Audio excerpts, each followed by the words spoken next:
Is up, everyone? It's Friday. I am Stuart P. Turner, and this is the Flow State Podcast. Welcome back if you've joined me before, and welcome for the first time if this is your first time listening. It's a pleasure to have you join me for today's show. So, what I thought I would do today is, something a little bit different. I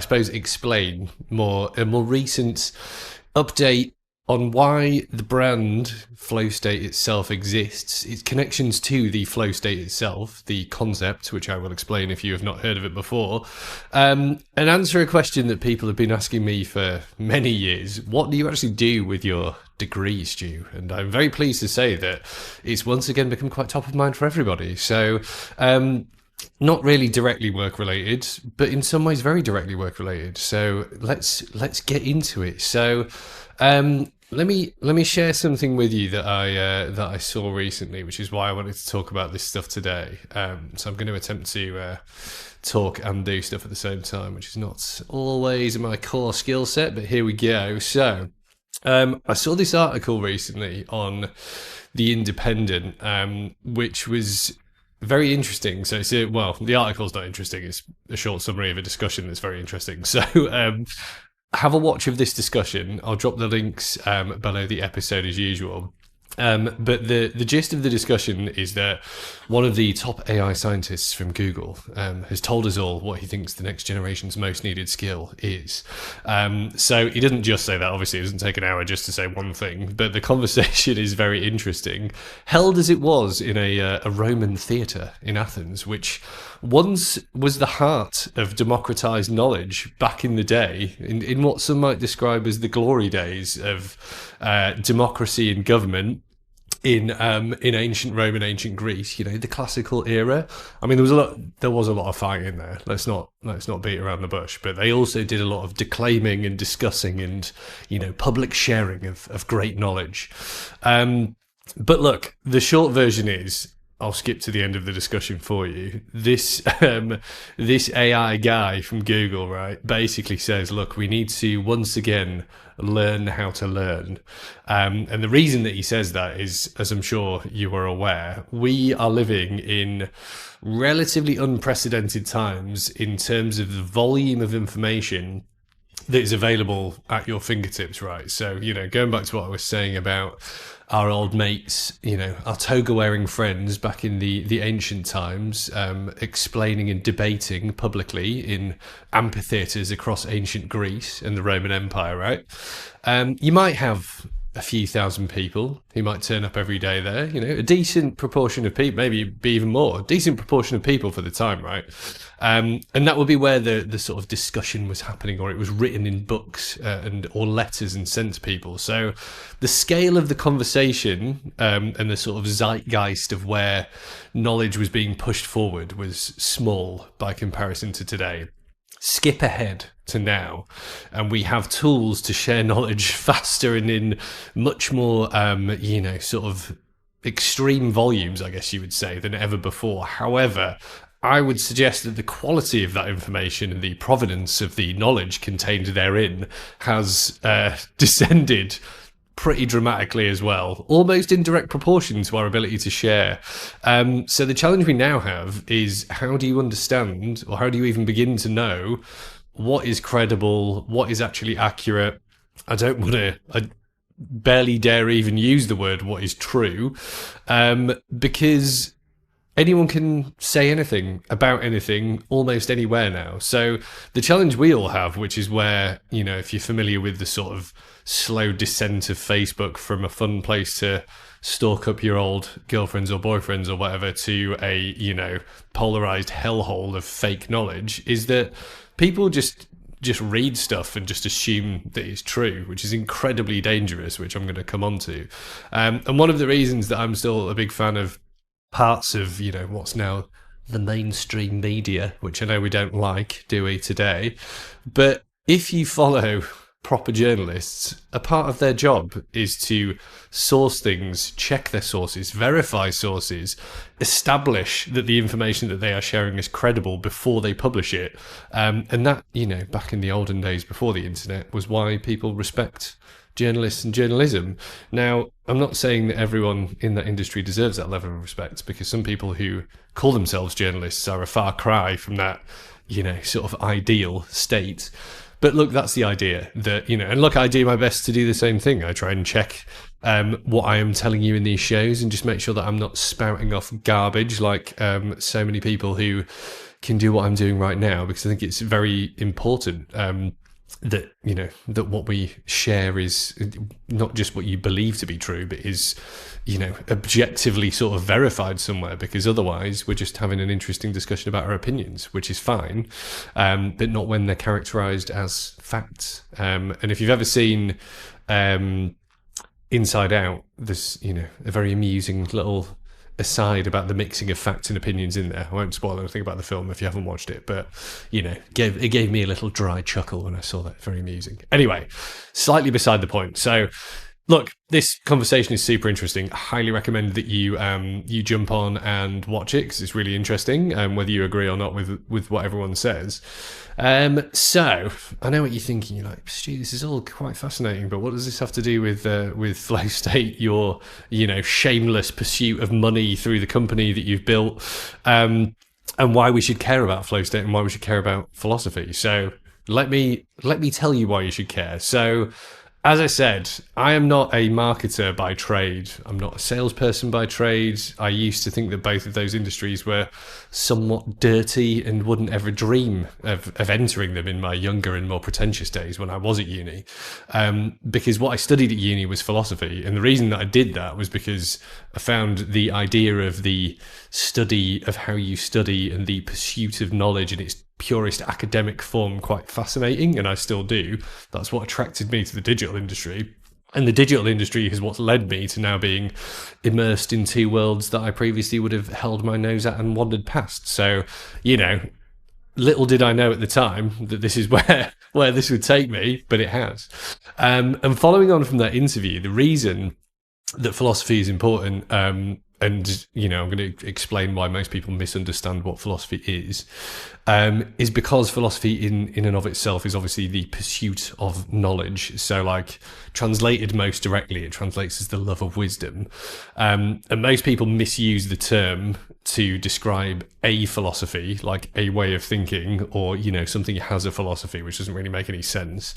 And also think that it's just like a load of waffling about nonsense, like people being like, why does this do that? Why is this? What is this? Which, on the one hand, it kind of is, right? It's most, I guess, obtuse academic level. That sort of is what it is.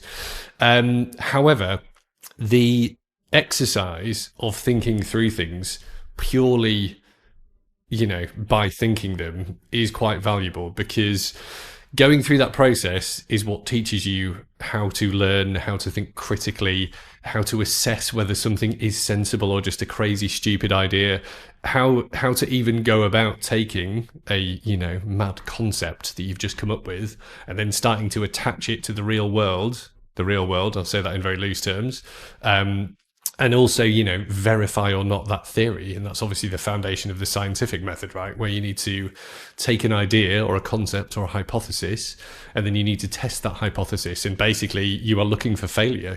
Like, the science is like, how do we make this not work in order, by a process of elimination, to find something that does work and therefore prove our theory or our hypothesis. But look, it's important to note, going back to the philosophical roots, that everything's changing all the time, and there's a bit of an assumption that once we've proved something, it's ineffably true forever, and that is false. But that idea scares a lot of people, right? So science is constantly trying to prove things false. Everything changes all the time, right? And just because something's repeatable and provable, or provable and repeatable now, doesn't mean it will be forever, because we might come up with a different or better theory, or we might discover something new. So I'm getting to a point about how all this relates to marketing and work, but the important thing here is, we are going through a period of pretty crazy change at the moment. You know, everyone's still obsessing over AI. Digital technology is advancing faster than ever. This is all cool stuff. Like, I love the idea of where we can go with the internet, with digital technology, with the tools that we have to hand. That's all very exciting. But as with any period of great change, there is a dangerous and significant undertow of just, you know, general everybody doing everything, people not really thinking before they do stuff, driven typically by, you know, merchants such as myself, if you want to put it into old school terms, and also the hardcore capitalist, you know, some might call them bastards, I wouldn't necessarily say that, who drive a large part of the digital industry, right? Like, they just rush to do stuff because it will make them money, and sometimes rushing to do things is not necessarily the best way. Like, you can have haste without the speed. So, in answer to the question now of what loads of my people in my teams and my colleagues have been like, Stu, what do you do with your degree? And I used to somewhat flippantly, you know, have an array of responses like, I use it to be your boss. I use it to, you know, just be better than you at insert thing. Critical thinking, and I suppose the application of what I'd learned when I was doing my degree, is how I've arrived here, and how I've gone from basically messing around on the internet to having a now, look, I would say, relatively successful career in digital, despite having no real formal training in any kind of data science, you know, any kind of real, like, I can code a bit, but I'm not like a developer by any means. But I, you know, the degree that I did in my prior education allows me to understand those things quite quickly at relatively sort of detailed-ish level without needing to do them, and then work with a load of other people who can do them, and, you know, bring people together to do the stuff that I've done. So, you know, I guess in answer to that question, what I do with my degree is like, well, everything that I'm doing now.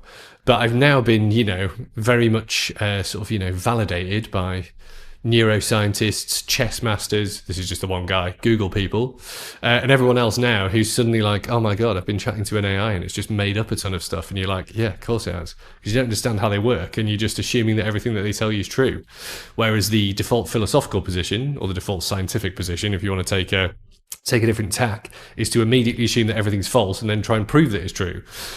So that position is powerful, and that is one of the most powerful sort of mindsets that you could be in when you're addressing, or, you know, the many challenges that we now face. So how does that relate to Flow State, the brand, and, you know, what I kind of wanted to get into today? Well, the importance, I guess, of Flow State, the concept. I just want to explain what that is first before I get into like why, you know, I built a brand around it, and what we're doing with Flow State, the business. Is Flow State itself is basically being in the zone. That's what it's known as colloquially.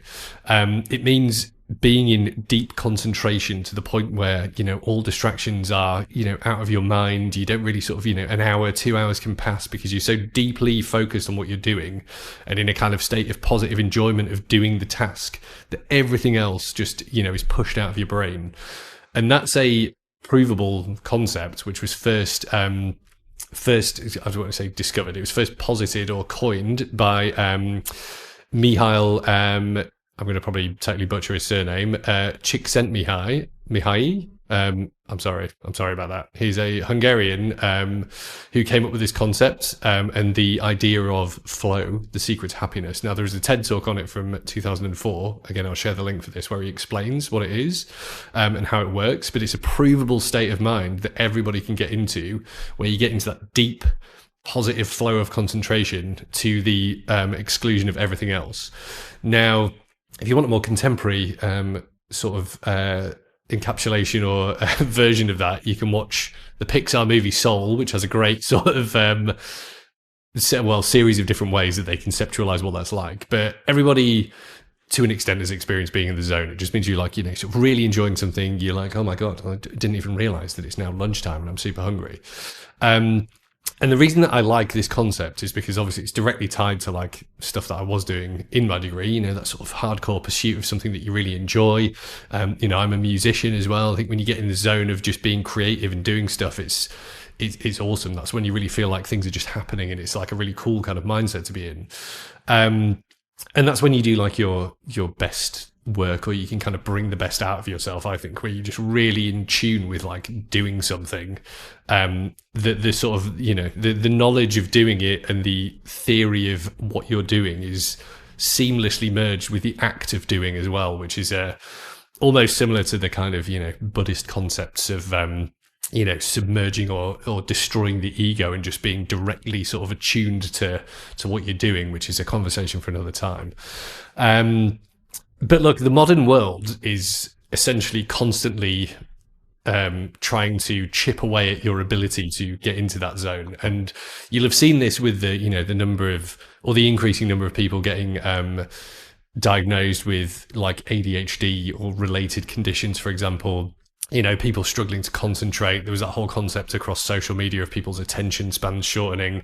But I think the idea of someone's attention span getting shorter is actually a symptom of the fact that you can't concentrate properly because of all this constant like noise and stimulus and devices that are constantly pinging at you. And like, to a degree, these behaviors that the digital industry have trained us on, and this is where, the people at the top of companies like Facebook have a lot to answer for, because they actively developed their product to train people to respond and spend more time on the network, right? And like all the big social networks have done that, and this was quite widely publicized probably about 10 or 15 years ago, and then just disappeared, I assume because they don't want anyone really knowing about it, right? But a lot of developers came out from Facebook in particular, and were saying that they were actively developing for those, what I would suggest are pretty horrible negative behaviors. Like, how do we notify people to get them to log back in? How do we keep them scrolling through stuff? Like, all those changes to the feed that we all hate were all based around that behavioral control.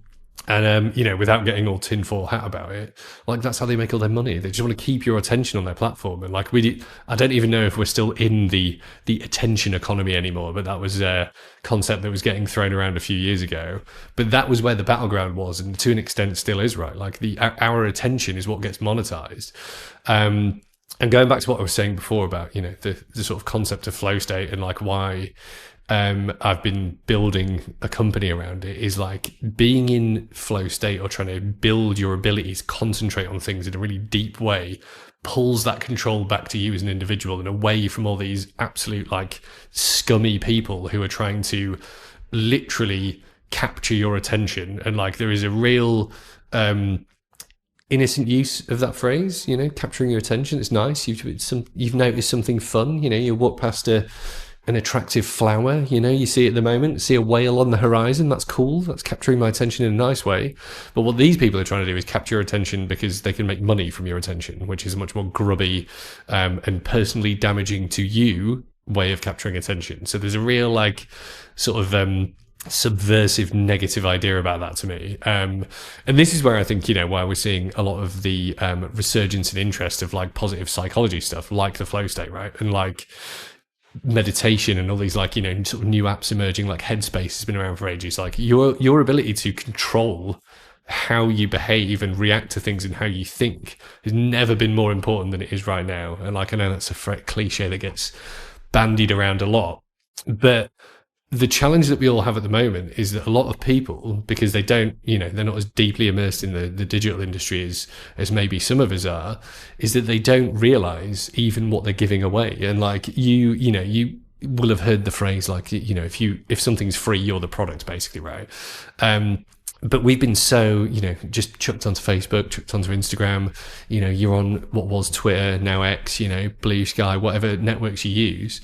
They've just become a daily habit, and you're giving yourself away to these companies, right? And they make money from you, like your time that you give them. This is like really serious stuff that takes away from your ability to actually relate to other people properly, to concentrate on things, to have control of how you're thinking. And this is what draws me back to, the degree, the idea of like philosophy and like mental control is not some sort of nebulous concept. It's in the small decisions that we all make every day about how we spend our time.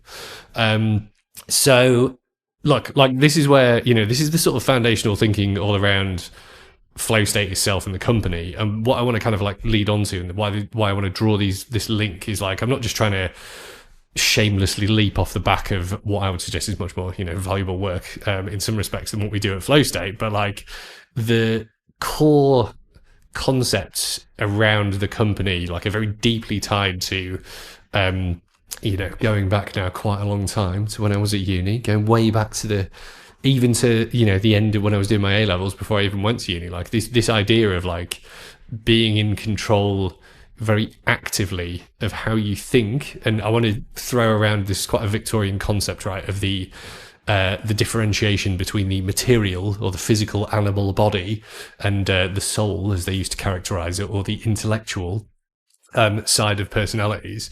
And what they used to think around the sort of 18th and 19th century and into the start of the 20th was that those two sides of people were kind of at war, right? You had your animal passions, as they used to call them, that were trying to very reactive, you react to the world around you, and that's all driven by the physical stuff. And they thought at the time that you could tame those passions using the intellect or the soul at the time, and say, look, no, the war between the intellectual and the animal, if you like, was it all the rage back in the day. And we have a different version of that now, because we have the the kind of war between people who are attempting to usurp your control over your mental state and you as an individual and your ability to, retain control over how you react. So that war, as they would have characterized it a few hundred years ago, between the material and the sort of, metaphysical plane, has now moved into the metaphysical plane. And like, we almost don't really care about the physical side anymore, almost, which is a bit depressing. But I think, again, that's quite an interesting way of thinking about this, because what's becoming more and more dangerous now, in the age of AI, as we're probably in, right, is where that, and I don't like to characterize things in terms of a war for anything, because it's just, I'm not a war guy. I'm quite a pacifist, really. But I think it is one. I think it's it's moved into a space that is harder to control, because some of us find it hard to control our like physical reactions as well, right? Like, but I think that challenge, if you don't know how or why you're doing things, then you will just do things, and then you will struggle to undo the consequences of the actions that you took because you didn't know why you were taking them, which is not the most eloquent way I've ever described something, but that's going back to what we're saying. That's what people are doing now, right? That's what they're all struggling with. They're struggling to undo behaviors that have been taught to them by people whose only motivation is to make as much money as possible. And again, I'm going to use Facebook as an example of this, because, I was there at the launch of Facebook, and I've seen the history of Facebook and how it's evolved. And they were one of the first. They were one of the pioneers of this kind of behavioral engineering to make money from your mental energy and attention. And that is pretty disgusting to the degree that they've done it. So how does all this relate to what I'm doing right now and what you should be thinking about, both at work and in life, right? So why?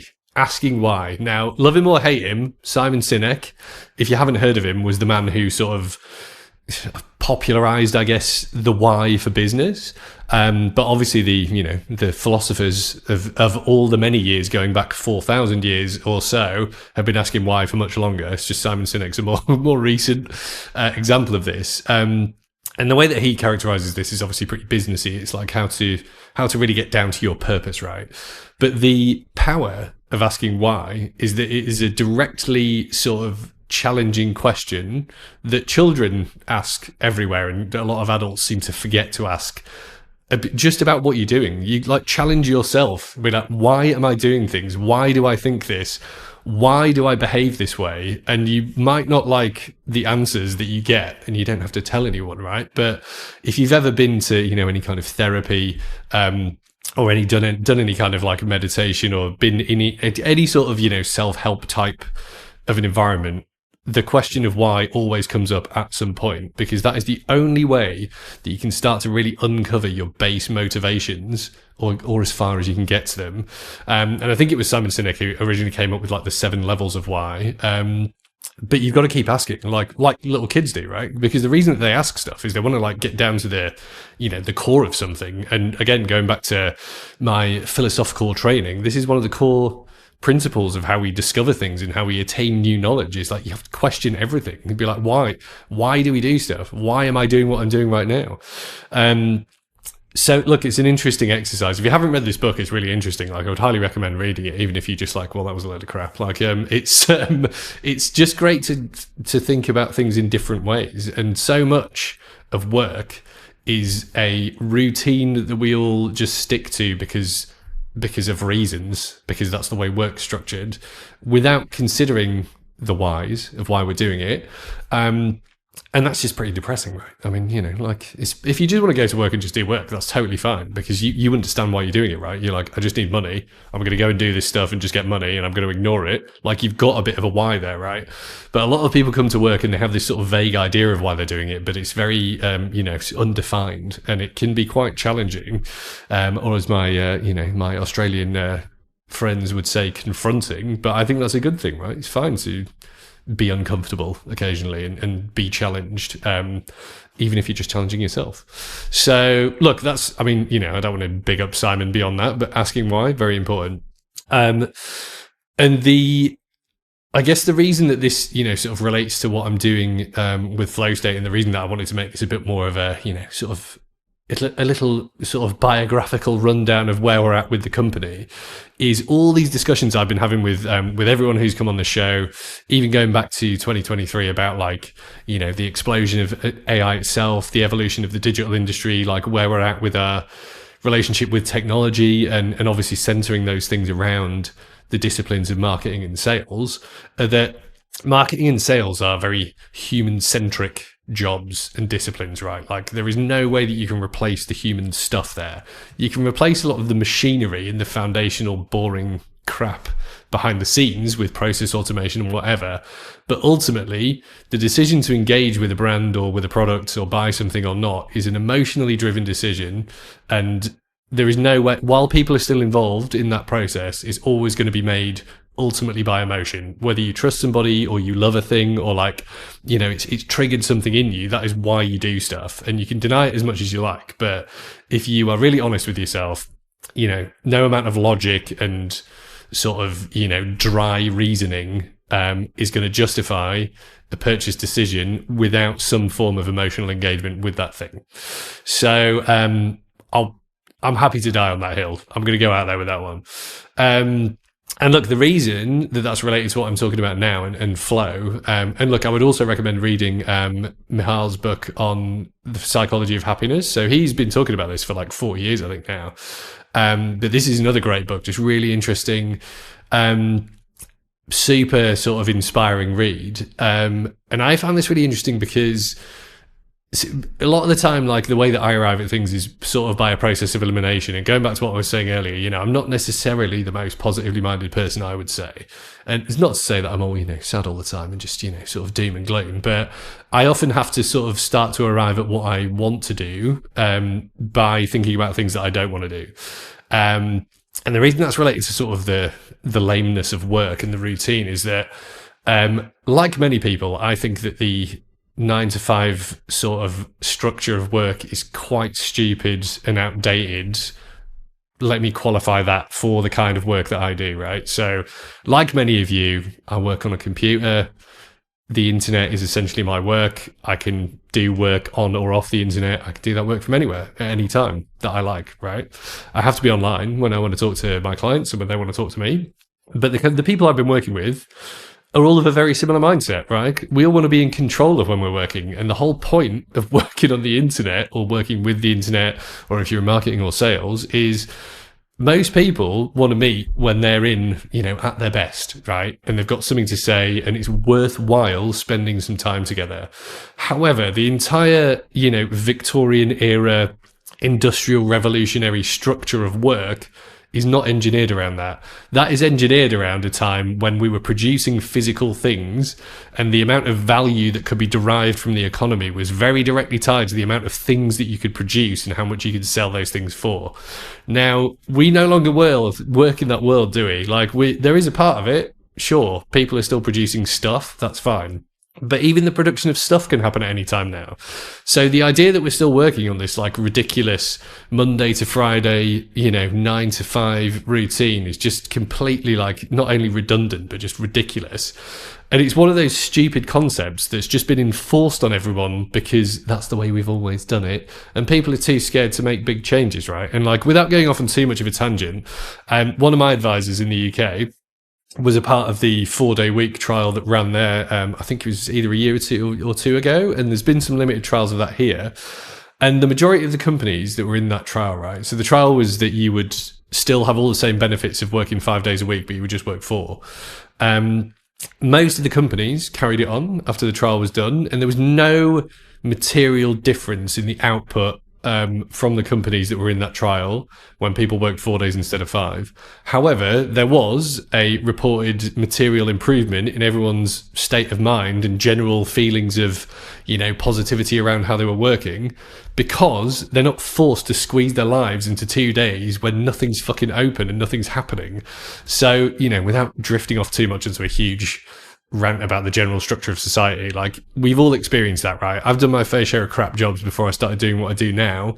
When I was in the 9 to 5, you can't go to the bank, you've got to go on your lunchtime, you can't go to the doctors, you've got to take half a day off. You can't live your life.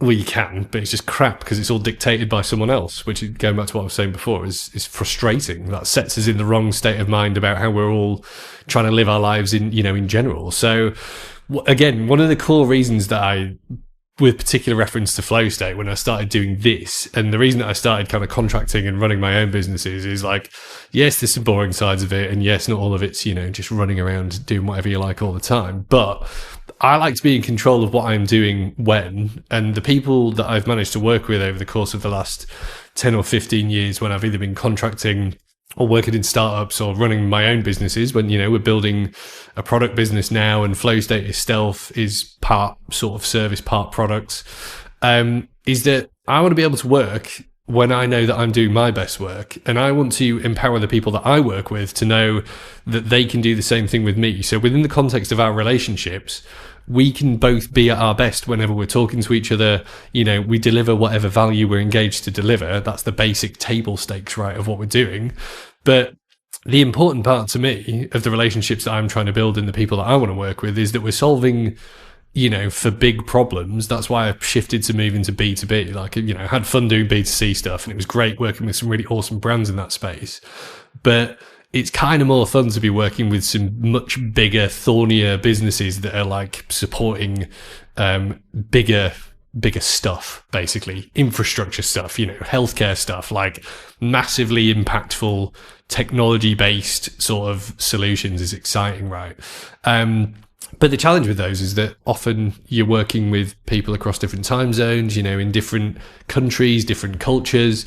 And I find that really interesting. But I think the way to make that work is, like I was saying, you want to, don't have meetings that could have been emails. That's why Slack and stuff's great. Asynchronous working's awesome. If everyone can get into a good routine of being online and doing their deep work when they want to be doing it, and you only connect when it's really valuable and purposeful to connect, and be like, look, when do we really need to engage each other for the human work? That's when you can collectively sort of try to approach getting into something like, a sort of team version of flow state. And like that, that's stretching the concept because it doesn't really work in that way, in that sense. But that's what, to me, makes me feel like I'm doing something that's more valuable and meaningful. And I know that that's what makes everyone else feel like they're doing something like valuable and meaningful, right? Because then you can concentrate on the core of your job, hopefully the stuff you enjoy, and you can just push away all the extraneous bullshit parts, right? Like, nobody likes sitting in boring meetings all day. Nobody likes being told, like a child, that you have to be at a desk at 9 a.m. exactly, because otherwise, you're going to be in trouble for being a minute late or 5 minutes late or whatever. It's just not very empowering or very rewarding to be treated like that. And there's no reason why we should be. So, part of flow state is, in a small way, I guess, like I'm trying to bring that to the people I work with, right? Like, I don't care when I get emails. I don't care when people are messaging me. I just try and make it clear when I'm online and when I'm going to be doing stuff. And if we need to connect, we can connect whenever. Like, it's simple, powerful stuff to me. And I hope the people I work with. And the solutions that we're building, that's why flow state itself can be challenging to sell, because it's not an agency, although I have to describe it as one to sort of sometimes get the concept across. Like, it is a hybrid business that combines consulting and service delivery with technology in a way that just delivers the goods, I think. Like, it's not one thing or the other. It's a blend of all of them. But the whole core concept behind the business and everything that we pull together is to remove as much of the crap as we can and just do the really valuable parts and just minimize the the admin and the nonsense, because that's what makes us all do our best work, I guess. So that, I guess, is how I'm kind of getting around slowly to where we're at as a business. And like what we've been working on a lot recently, which is challenging, is nailing that sort of positioning effectively and just being able to pull that together. And that's where, coming around to some of the creative side, the reason that there's jellyfish everywhere is like, it's like one of the most zen creatures ever, right? They just float around having an awesome time, unless there's some turtles or some whales or the many things that might eat them, and maybe they're not having an awesome time. I don't know. They're pretty alien in terms of the way they live, but the fun thing about them is that, there's some jellyfish that are in fact immortal. Like, they can actually go back and regress to a baby-like state and then regrow to adult life again. They just float around taking things as they come. That was kind of where that came from. And as we're saying here, look, like what we're hanging our hat around at the moment in the business is moving brands from awareness to opportunity by pulling together all those things that I was just talking about, flow, positive psychology, and getting into that kind of flow of working with everybody, thinking really hard about why we are doing things before we do them. Like, we don't just rush to execute stuff, which is where, the consulting pieces come in. We help everyone really work out what is most valuable to the people that we're working with. How can we enable our contacts and the people we work with directly to just be awesome at their jobs? Like, that's why you engage people like me as an external partner to come in and help you be awesome at what you're doing. My old friend Mihai, why the secret to actually being a bit happier at work? How do we just make everything a bit more fun and a bit more meaningful? That's what everybody wants. And then winding all the way back to the very start, how do we help everybody learn more fun stuff? Like, the reason that I'm still in the digital industry, despite sounding quite a lot like I complain about it sometimes, is it is one of the fastest moving industries still at the moment. There is so much to learn in digital, and if you push aside the agendas of other people, coming way back to where we started with the why of why I'm doing everything and the philosophical mindset, right? The digital industry, the establishment digital industry, would like to tell you that there are certain ways that everything should be done now, because the industry's been around long enough, right, to have certain rules being established and certain agendas are kind of getting set down, right? But I would say that those are the ones that should be immediately challenged by the agendas of companies that are trying to tell you how to spend your money, companies that are trying to tell you how to spend your time and attention. Those are the people that you should be immediately suspicious of. And that is one of the core ways that we have pulled together all of our solutions. And just to conclude this, the reason that I still focus so heavily on the organic side of digital is exactly that. The advertising side, the spend your money side, is a mix of easy, effective stuff, semi-harder, expensive stuff, and then people trying to tell you how to spend money because it makes them money.